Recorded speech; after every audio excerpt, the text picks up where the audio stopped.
¿Qué tal? Espero que estén todos muy bien. Vamos a empezar con los temas de esta semana. Como ven aquí, pues bueno, vamos a hacer una pequeña introducción. Vamos a decir lo que es definible en el cálculo lambda y vamos a definir estos tipos de datos. Es una de las, bueno, por lo menos para mí es una de las partes más bellas de la teoría de la computación, ver cómo podemos codificar con algo tan simple que es como es el cálculo lambda, cómo podemos pues, hacer cualquier cálculo, ¿no? De eso se trata. Y es da mucha luz, pues, tanto pues, sobre el cálculo lambda como sobre el hecho de la codificación.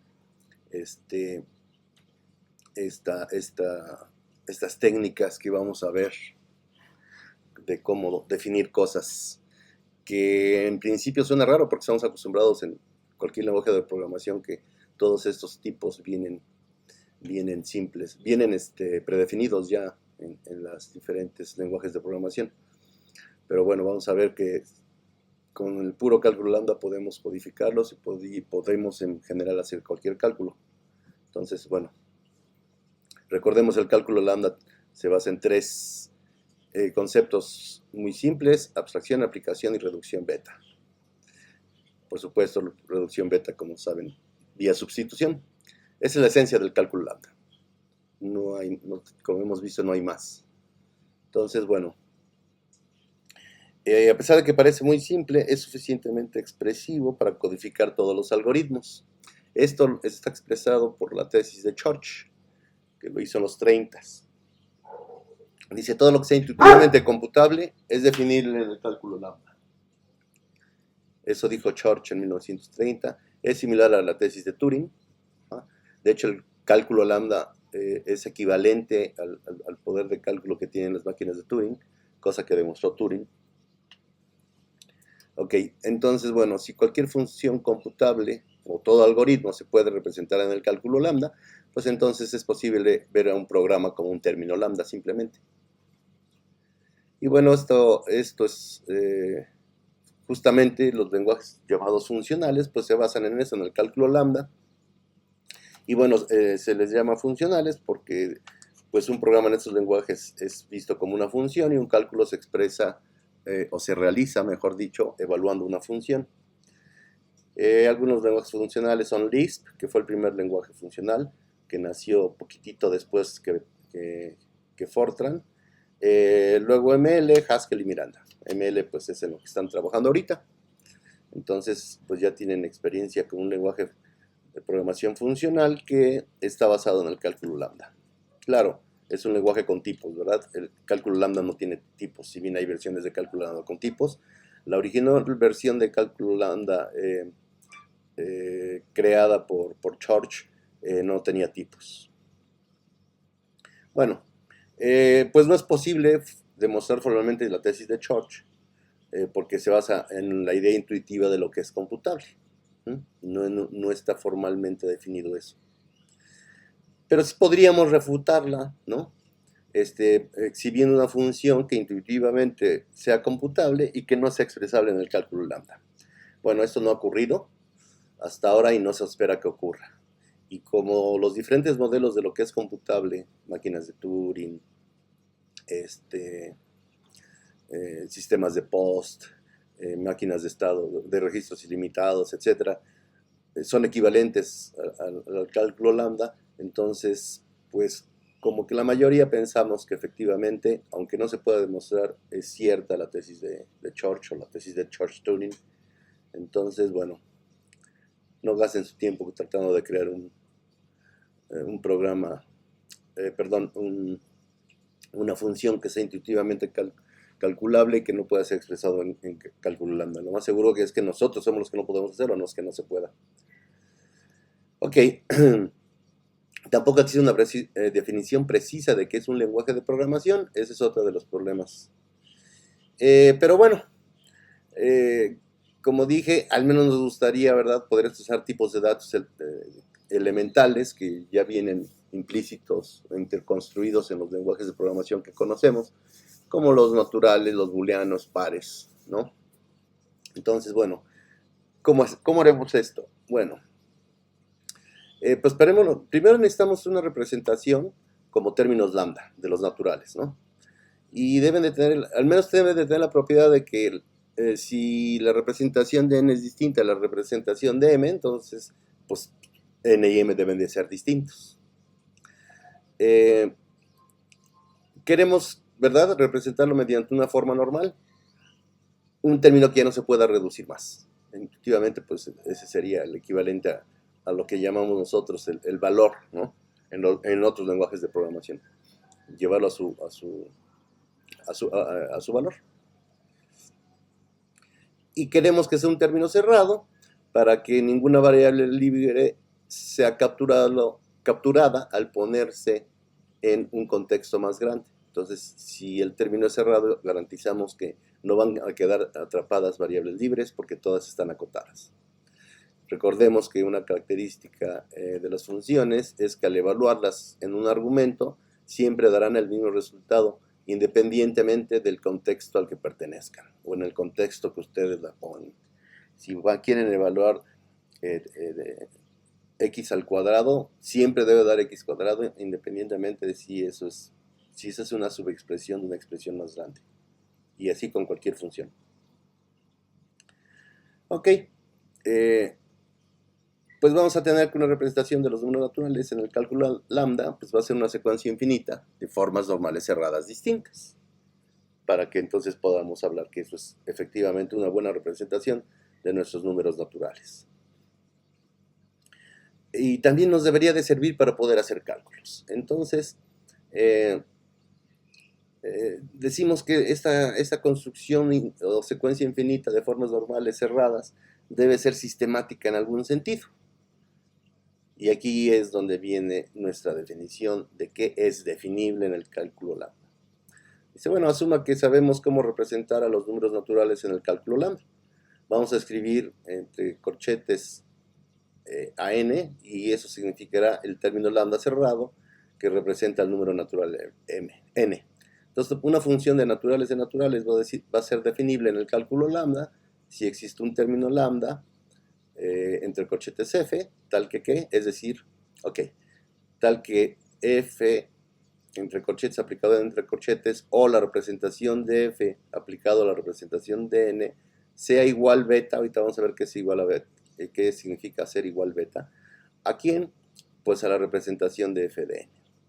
O como dice aquí, la codificación de la función f aplicada a la codificación del número natural de n es equivalente a la codificación de f. Ahí hay un error.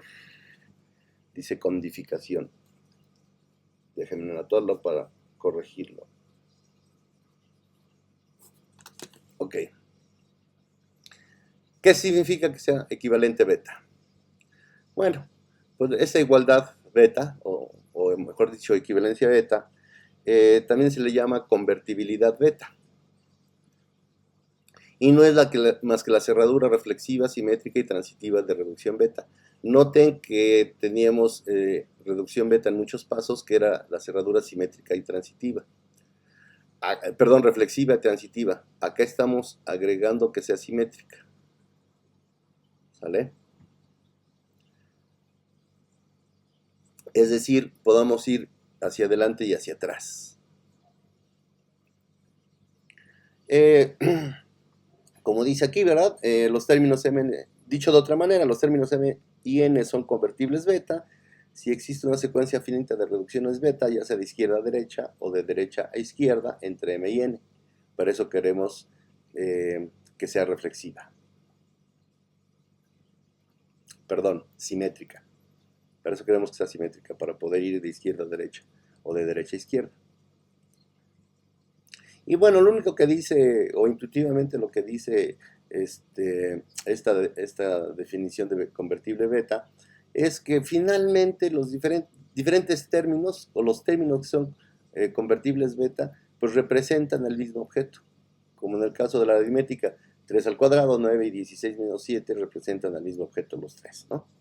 Entonces, pues bueno, por ejemplo, acá tenemos estos dos términos lambda son convertibles beta o equivalentes beta, y lo podemos ver pues haciendo esas sustituciones, ¿verdad?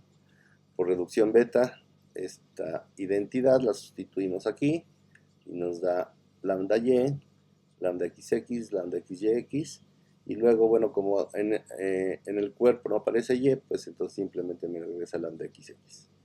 Pero, pues si hacen reducción beta también en ese sentido, hacia allá, pues entonces tenemos el mismo, que llegamos a lo mismo.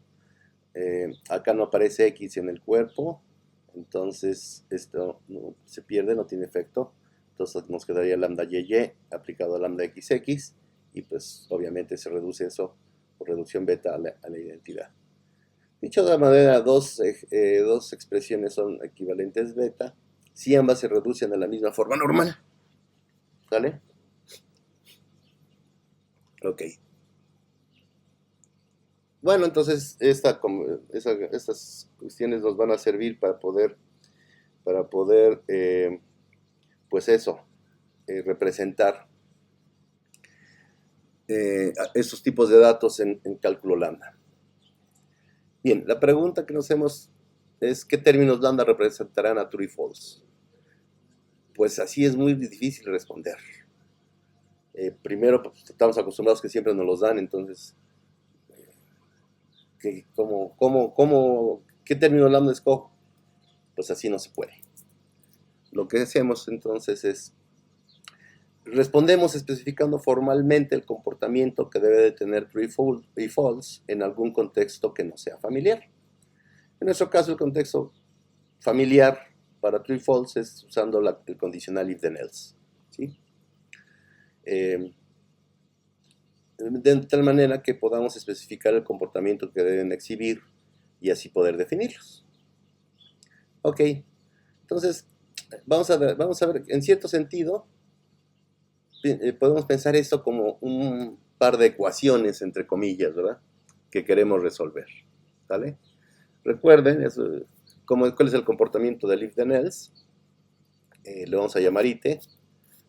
Dice que el if then else de true,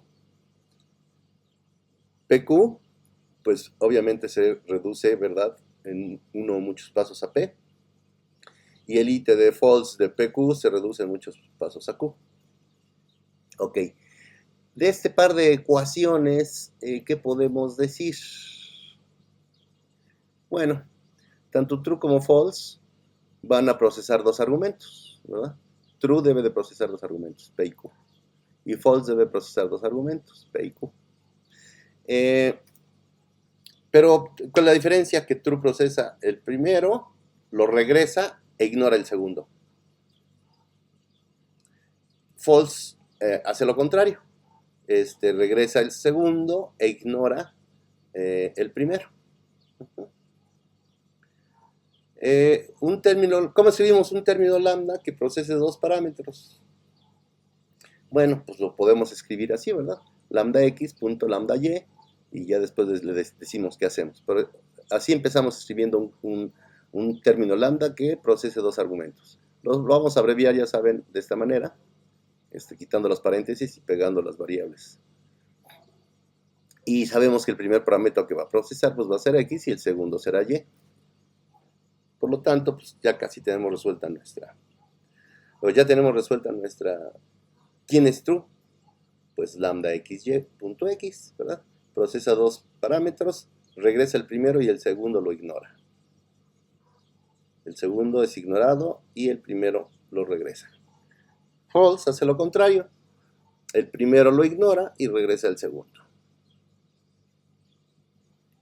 Y bueno, ¿cómo será? Entonces, ¿cómo va a ser ite?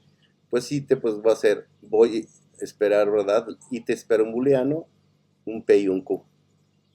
¿Sale? En este caso, pues sería SPQ, no lo podemos escribir así, lo escribimos como XY. Recuerden que estamos usando cálculo lambda como humanos, ¿verdad? Cuando usen su programa, pues las variables no se van a poder llamar ni B, ni X, ni Y, sino tendrán que ser X1, X2, etcétera, como ya saben. Entonces, el IT así lo escribimos, lambda b, xy, y le ponemos bxy, ¿verdad? Para que haga justamente este trabajo. Cuando mandemos true, hace ese trabajo, y cuando el primer argumento sea true, de PQ, ¿verdad? Haría exactamente lo de aquí. Y cuando le digamos al IT, le pongamos el false de PQ, pues va a ser justamente regresar Q, como lo hemos analizado. Ok, ¿cómo definimos la negación? Pues de nuevo, vamos a dar unas ecuaciones, ¿verdad? Que nos dicen cómo es el comportamiento de la negación. El not de true pues nos debe de dar false, y el not de false nos debe de dar true. Ok. True procesa dos parámetros, ¿verdad? Regresa el primero, ignora el segundo. False procesa dos parámetros, regresa el segundo, ignora el primero, como acabamos de ver. Entonces tenemos, pues eso, ¿verdad? True procesa dos parámetros, regresa el primero y ignora el segundo. False regresa el primero, ignora el primero y regresa el segundo. Ah, pues ahí está entonces ya. Ok. De esta manera podemos definir la negación. Noten que acá tengo false true, y lo único que voy a cambiar es true. El argumento que voy a procesar es true o false, pero eso está fijo. Es decir, el not lo defino como lambda b.b de false true, b en true false. ¿Ok? Entonces, esta forma no cambió, ¿verdad? Ni esta. Es constante en ambos, y pues efectivamente nos da el resultado que queremos. Negar el valor, ¿verdad? Si le doy true, me va a regresar false. Si le doy false, me va a regresar true. Ok. Un ejemplo más, la conjunción. ¿Cómo definimos la conjunción? Pues hay que resolver esas ecuaciones. And de true, true, pues me da true. Es decir, solo cuando ambos son true me da verdadero, y los demás casos me da falso. Ok, entonces noten en estas dos primeras ecuaciones, si el primer argumento del AND es true, el resultado me lo da el segundo argumento. Cuando el argumento da true, pues me va a dar true. Si el argumento es false, me va a dar false. Y noten que el resultado, cuando el primero es falso, pues siempre es falso. Entonces, ¿eso qué quiere decir? Pues eso quiere decir que el AND lo puedo escribir simplemente como eso, ¿verdad? Cuando recibo el primer argumento, cuando el primer argumento es verdadero, entonces quien decide es el segundo argumento. Si X fue true, si Y es true, pues va a regresar true, y si Y es false, va a regresar false, como en el caso azul aquí, en estos dos. Y si el primer argumento es falso, definitivamente, sin pensarlo más, regresa falso, que es, por eso tenemos false aquí, Entonces, ese es el AND, ¿ok? Bueno, pues ahora, ¿cómo definimos pares? De nuevo, a través del comportamiento que deben de exhibir en algún contexto. En este caso el contexto es que la función, el término lambda que con el que definamos el hacer un par, el crear un par, pues debe satisfacer esas dos ecuaciones. Todo par debe satisfacer ¿qué? Que la proyección 1 de ese P me va a dar P, y la proyección 2 del par PQ me debe de dar Q, como usualmente lo manejamos, ¿verdad? Entonces, bueno, fíjense en la primera ecuación, y recordemos que un término lambda que procesa dos argumentos y regresa el primero ignorando el segundo, pues de nuevo, ¿verdad? Aquí le vamos a llamar LRL, por el asunto de left-right, ¿no? Izquierda y derecha. ¿Ok? Entonces, eso nos va a ser útil para lo siguiente. Bueno, noten, si tengo este LR.L, entonces al aplicárselo a PQ, pues me va a dar para el primer caso, ¿verdad? Para la primera ecuación me daría la parte izquierda, o sea, P, por eso lo escojo. Entonces, ¿cómo funcionaría? Pues, ¿cómo obtengo P? Pues de lambda R.PQ, así obtengo P por beta. ¿Cómo obtengo este? Pues lo completo, ¿verdad? Ah, pues está aquí P porque seguramente fue el primer argumento de lambda LR.L. Y así, ahora es otra técnica para saber cómo definir cosas, irme hacia atrás de lo que quiero obtener. Es muy parecido a lo que hacemos en álgebra básica. Ok, este lambda LR.L, ¿por qué estuvo ahí? Bueno, pues porque seguramente si está delante de PQ, pues debe de haber sido parte del cuerpo de una función, ¿verdad? Donde en este caso le ponemos z y pues el parámetro lambda z. Entonces de esa manera, ¿verdad? Llegó este lambda RL llegó a estar frente a PQ. Ok, y ¿cómo es posible que lambda ZPQ esté enfrente de lambda LR.L? Ah, pues porque debió haber sido el argumento de una función lambda U.U lambda LR.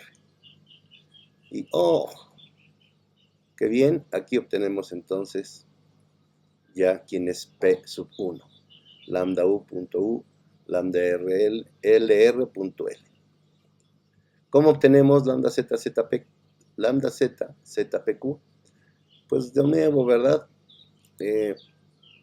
Debimos de haber tenido un P,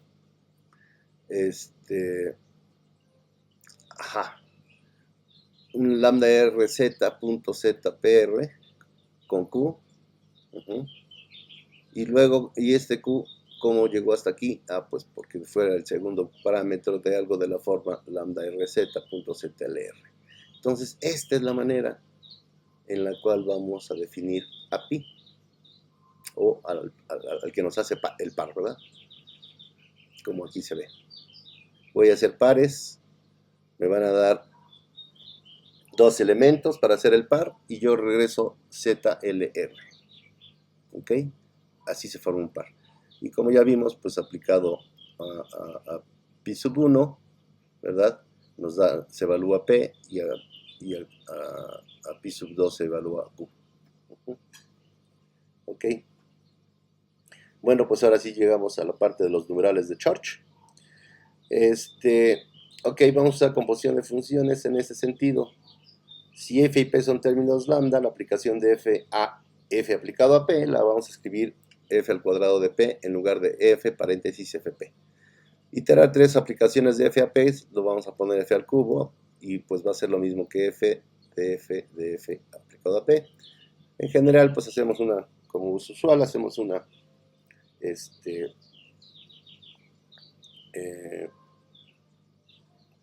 definición inductiva, ¿verdad? Recursiva. Decimos que f a la 0 de p pues es p y f a la n más 1 de p es f aplicado a f a la n de p. Entonces, ok, pues así están definidos los numerales de Church. Para todo numeral n, el numeral de Church c sub n se define como sigue. Es muy intuitivo. Dice que usted necesita un sucesor y un cero. ¿Y cómo va a ser el numeral de Church? Pues va a ser la iteración de n veces el sucesor de z. ¿Sí? Entonces, c sub 0 pues será S a la 0, ¿verdad? Que es z. Entonces simplemente me regresa z. Y etcétera. Ahorita vamos a ver unos ejemplos concretos. Vamos a usar las abreviaciones que sabemos. Quitamos los pares del medio y luego las lambdas que están pegaditas, pues solo ponemos una y sus argumentos los ponemos antes del punto. ¿Ok? Entonces, insisto, para el enésimo numeral de Church necesito un sucesor y un 0. Y como es el enésimo, pues necesito iterar S n veces a Z. Como dije, S de 0 pues será lambda S, lambda Z, Z. C sub 1 es lambda S, C sub 0, perdón. C sub 1 es lambda S, lambda Z, SZ, etcétera, etcétera. ¿Sí? Me dan una función sucesor y 0. Entonces son los numerales de Church. De nuevo, recuerden que por equivalencia alfa, ¿verdad? Acuérdense que equivalencia alfa es que los términos lambda varían solo en el nombre de sus variables acotadas. Entonces, pues es irrelevante, como ya saben, en cualquier lenguaje de programación, es irrelevante el nombre que le pongan a las variables. Normalmente les ponemos algo que nos recuerde, nos haga acordarnos posteriormente de qué intención tiene eso que esa variable. Entonces, bueno, podría ser de nuevo cualquier cosa. Ustedes cuando lo hagan con su implementación de Ronaster, cuando hagan los ejercicios que les voy a dejar, pues acuérdense, utilicen la siguiente convención. Como vamos a tratar con puro término cerrado, entonces la primera variable llámenla x1, la primera variable que aparece le llaman x1, la segunda variable en la que aparece lambda pues le llaman x2, etcétera, etcétera, etcétera. Y cuando aparezcan en el cuerpo de la función esas variables, pues sustituyan en lugar, las veces que aparece s, pues le ponen x1, y las veces que aparece z, pues le ponen x2. Y de esa manera pues ya pueden ustedes usar su implementación. No se preocupen por cómo se llaman las variables. Lo que importa es la codificación. Eso es lo importante, la codificación que estamos haciendo para representar los diferentes tipos de datos. Ok, entonces pues decíamos que si queremos representar números naturales, también queremos representar operaciones sobre ellos. Entonces, ¿cómo definimos el sucesor de un numeral de Church? La función sucesor. Pues de nuevo, planteamos una ecuación que define su comportamiento, ¿verdad? Dice que el sucesor de Cn se debe de reducir en cierto número de pasos a el n más 1 numeral de Church. Si al enésimo numeral de Church le aplico la sucesión suc, se debe reducir en algún número de pasos al número de Church n más 1, el n más 1 numeral de Church. Ok, entonces recuerden cómo están definidos el numeral de Church, ¿verdad? Lambda s punto snz. Ok, entonces, ¿qué pasa cuando a Cn le mando, pues eso, S y Z? Pues lo que va a pasar, Cn le voy a primar las variables de Cn para hacer la diferencia con S y Z. Entonces, lambda S', Z', punto S' a la n, aplicado a Z', y aparte le paso S y Z. Entonces, pues como ustedes saben, donde aparece S' va a poner S, entonces aquí por eso puso S a la n, y aquí donde aparezca Z' va a poner Z, entonces tengo Sn de Z. Esta relación es muy importante y lo vamos a numerar, le vamos a poner 1. Entonces, cuando el enésimo numeral de Church recibe S a S y Z, me regresa S a la n de Z. ¿Ok? Muy bien. Ok, ¿y qué pasa si a Cn de SZ le aplico el sucesor? Pues por reducción beta, ¿verdad? Tenemos la igualdad, Cn de SZ es igual por 1, ¿verdad? A Y S aplicado a S a la n de Z, pues no es más que la definición, ¿verdad? De Sn más 1 de Z. Acuérdense de cómo definimos la composición iterativa. Ok, entonces ya tenemos eso. Y, ¿qué significa esto? Simplemente repetí para poder tenerla a la vista, repetí lo que hicimos allá. Entonces, esto significa que hay un término lambda, ¿verdad? Hay un término lambda que contiene a Cn como subtérmino y que se reduce a Cn más 1. ¿Verdad? Entonces, ¿cómo ese término lambda quién es? Ah, pues, ¿verdad? Pero esto para convertirlo en lo que debe de ser, ¿verdad? Pues simplemente, ¿cuáles son las variables que esperamos? Pues S y Z, ¿verdad? Entonces, le pongo justamente lambda S, Z punto, todo esto de acá. S de Cn de CSZ. Y bueno, ¿cómo será su reducción beta de ese término? Pues muy fácil, ¿verdad? S quién era, pues S, en muchos pasos, esto se traduce en Sn más 1, aplicado S, pues en S a la n más 1, que es justamente Cn más 1. Entonces ya tenemos efectivamente, a partir de Cn llegamos a Cn más 1. Pero ahora, ¿con cuál término me quedo? O sea, este está bien, ¿verdad? Este es lo que queremos. Pero ahora lo que queremos además es pasarle el Cn para que ahora sí tengamos un Cn cualquiera para que tengamos su sucesor. Es decir, hacemos, ¿verdad? O lo que queremos un término lambda que una vez aplicado a Cn se reduzca. Queremos definir sucesor. Pues el sucesor aplicado a Cn se debe reducir a Cn más 1. Ya tenemos esto. Pero ahora, ¿cómo le hago para...? Acá ya le apliqué, antes de aplicarlo, ¿cómo sería? Pues poniendo esto, lambda x, lambda sz, s, acá en lugar del Cn, pues le pongo x, ¿verdad? Y pues me queda así o así, como quiera. Entonces, pues una vez que recibe a un numeral de Church, ¿verdad? Pues me va a regresar S, el numeral de Church, SZ. Que es esto de acá, ¿verdad? S, el numeral de Church, SZ. Entonces, esa es la función sucesor, así se define, como lambda x punto lambda s, lambda sz de punto sxsz. Muy bien, ya tenemos la función sucesor. ¿Cómo hacemos la función suma? Bueno, pues otra técnica para resolver estas ecuaciones. Tengo que el numeral de Church m más n, ¿cómo lo puedo? Pues por su definición debe de ser lambda sz punto s a la m más n punto z. Bueno, yo sé que S de m más n lo puedo separar así, ¿verdad? S a la m, S a la n de z. ¿Quién es?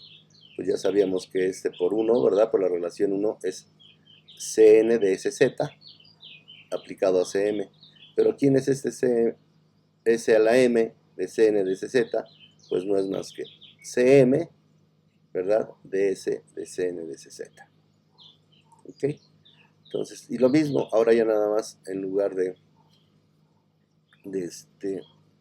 este Cm y de este Cn, pues cuando lo reciba, ¿verdad? Cuando plus reciba Cm y Cn y Cm, perdón, y Cn, pues entonces debo de preparar las cosas. Es decir, plus es una función que recibe dos argumentos. Entonces eso lo escribo como lambda xy punto, y esto que obtuvimos. Lambda sz, cms, perdón, xs, y sz. Para que ahora sí, cuando a este plus le aplicara Cm y Cn, como aquí, pues se va a evaluar justamente a este de aquí. Entonces, ¿qué hice? Pues me fui para atrás y fui descubriendo, ¿verdad?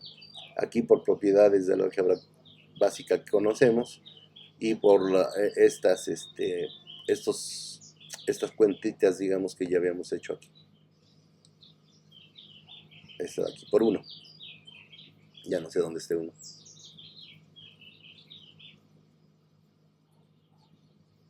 Más atrás. Ahí está 1. Que Cn de cz es S a la n de z. Ok, entonces, bueno, pueden hacer unos razonamientos similares para la multiplicación y la exponenciación. Les va a resultar esto, la multiplicación. El término lambda que define la multiplicación es S, y el término lambda que define la exponenciación es este. Noten que son más simples que la suma en este caso de estas expresiones lambda. Es más, digamos, es un término lambda más largo. Y o si lo vemos como su árbol, el árbol de plus es más grande que el árbol de mul y de... No, tal vez de mul no, pues quién sabe, ahí se van.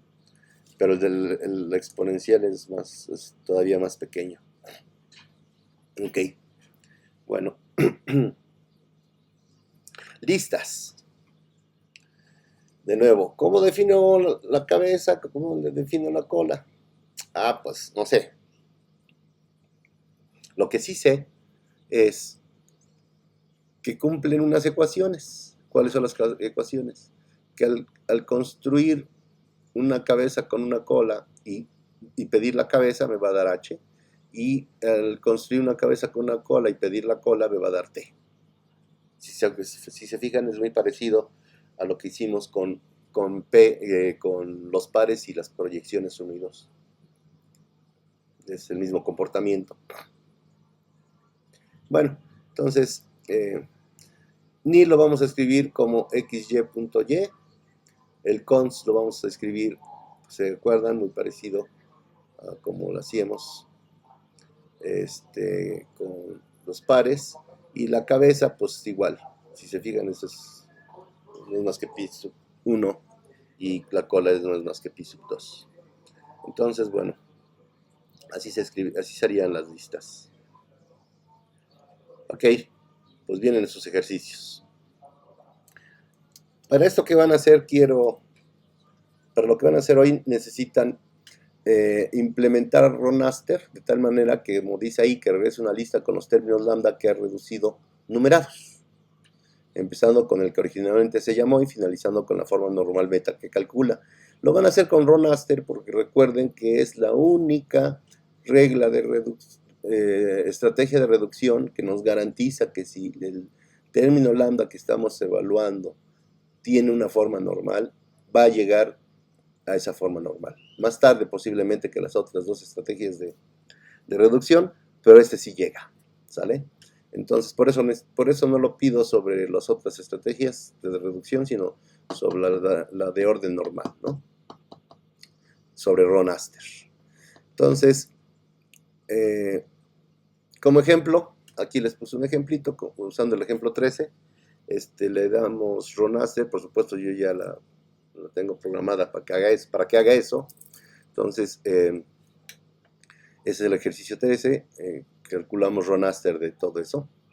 Y que nos dice, bueno, nos va formando el argumento que le pasamos originalmente, pues le pone el número 0, luego por reducción, por RON, ¿verdad? Llama RON y obtiene el siguiente término lambda, luego vuelve a llamar a RON y obtiene llama a RON, obtiene y hasta la cuarta vez llega a la forma normal, ¿ok? Y obviamente, como dice, es una lista de pares entero T, donde T es nuestro tipo que define al cálculo lambda. Entonces, bueno, eso es lo que dice aquí. Ronaster, pues, es una función que recibe un término lambda T y nos regresa una lista de pares entero T. Bueno, ya lo dije, el término con que invocamos a la función Ronaster le corresponde el número 0 en la secuencia de reducciones. Pues obviamente la forma de hacer esto es usando la técnica del parámetro acumulante para poder ir formando la secuencia de reducciones. Les va a quedar en orden invertido, ¿verdad? Es decir, hasta la cabeza, el primer elemento cuando termine Ronaster, el primer elemento. Cuando terminamos la secuencia de reducciones, el primer elemento de la lista será el último que encontró, será la forma normal beta. Bueno, pues simplemente invierte en esa lista y ya va a salir así en el orden en el que se fueron haciendo las reducciones. 0, 1, 2, 3, 4. ¿Ok? En ML, ¿cómo escribo un par? Pues muy simple, así como está escrito aquí. Aquí está el par 0 y este término 1 y este término 2 y este término. Pero bueno, como un ejemplo concreto, si le dicen 3, por ejemplo, con la función identidad, pues les va a regresar el par. Nos dice, ¿verdad?, que el resultado es un par entre un entero y un elemento de tipo t. Ok, eso es lo primero que tienen que hacer, modificar su función. ¿Para qué? Bueno, pues para hacer lo que dice abajo. Pero antes de lo que dice abajo, en 3 y 4, quiero que hagan un ejercicio de solucionar esas ecuaciones, ¿verdad? Definan un término lambda para la disyunción, siguiendo la metodología de la sección booleana. Les debe de, no deben de tener ningún problema en poder definir la función, el OR, la disyunción, ¿verdad? Llámenle OR. Bueno, el siguiente ejercicio es todos los tipos de datos que vimos en esta presentación deben de implementarlos con su programa y también sus respectivas operaciones. No solo los tipos de datos, sino también sus respectivas operaciones. Todos van a ser términos lambda, ¿verdad? Como hemos visto. Y bueno, ese lo dejo a su elección. El cuarto punto o el cuarto ejercicio es que cada operación la deben de probar con un caso de prueba de su elección. Ustedes vean, de hecho jueguen con eso, ya que hayan implementado los tipos y hayan realizado las operaciones que le corresponden a estos tipos de datos, pues entonces jueguen con ellos. Pero bueno, a mí me mandan, con un caso de prueba me conformo. Ok, eso es todo por esta vez. En la siguiente entrega se acaba el curso, es decir, va a haber una presentación y un video más. Y bueno, empezaré después de eso, empezaré a calificarles y a mandarles si les he mandado sus calificaciones. Lo que les puedo comentar rápidamente es que sí, he estado revisando, ojeando lo que me han ido entregando y en general parece que la cosa va bien. Entonces esperemos que siga. De hecho, si se fijan bien, para lo que corresponde a la implementación, la parte más difícil fue sustitución, porque tanto beta como reducción beta como las estrategias de reducción, pues simplemente era llamar diferentes órdenes a beta, lambda y mu. Nu y mu, perdón. Entonces, pero lo que tuvo un poquito más de chiste fue hacer la sustitución, que tampoco era gran cosa, ¿verdad? Y bueno, ahorita lo importante es, pues eso, es una primera evidencia de que efectivamente el cálculo lambda podemos hacer, como dijimos al principio de esta presentación, definir un término lambda se vuelve un programa. Entonces, todo lo que queramos calcular lo podemos definir como un término lambda. Entonces, bueno, pues con eso cierro esta sesión. Manténganse en casa, sigan muy bien y sigan trabajando también muy bien. Y me ven en un siguiente y último video. Que estén muy bien.